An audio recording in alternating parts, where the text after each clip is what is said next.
Alright, I got one more example, and this is another large one, so we'll have to just walk through it very carefully. I have xw minus x squared all over x squared minus 1. Then we're dividing that by x minus w all over x squared plus 2x plus 1. Okay, so let's see what we can do. Let's go ahead and rewrite it and have the second one flipped over.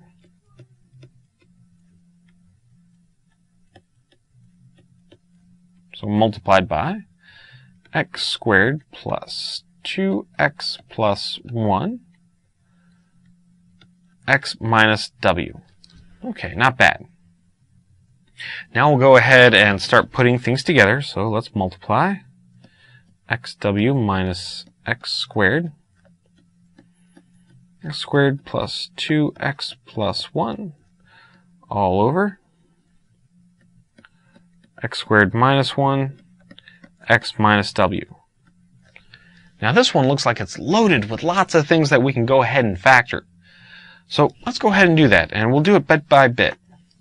So I'm looking at this very first factor here, and notice how they both have terms in them that have an x.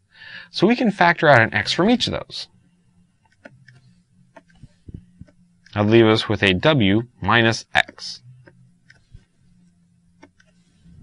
Now in this one over here, we can factor it into an x plus 1 and x plus 1. It's one of our perfect squares. So x plus 1, x plus 1.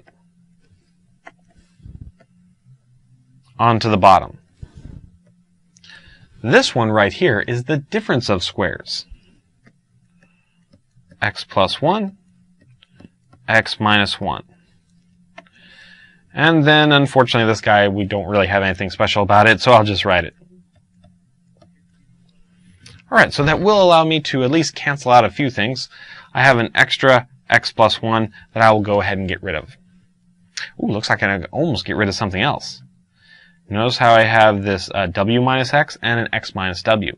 They're almost the same thing, and it's involving subtraction. I need to factor out a negative 1 from one of these. Let's do it to the top. So negative w plus x. Still have an x plus 1 on top, all over x minus 1, and an x minus w. Okay, not bad, not bad. So negative x will rearrange the order of these guys and switch them around. This will give us an x minus w, x plus 1 all over x minus 1, x minus w. And now we can see, sure enough, there's another piece that we can go ahead and get rid of.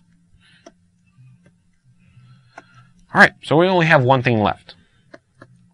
Negative x times x plus 1 all over x minus 1. And now since we have no other common factors, this is finally in its lowest terms. So when it really comes to working with these rational expressions, remember how all of these processes work with just normal fractions, whether that means multiplying fractions by going across the top and bottom, or dividing fractions by flipping the second one. And then cancel out your extra factors so you can be assured that it's brought down to lowest terms. Thank you for watching Educator.com.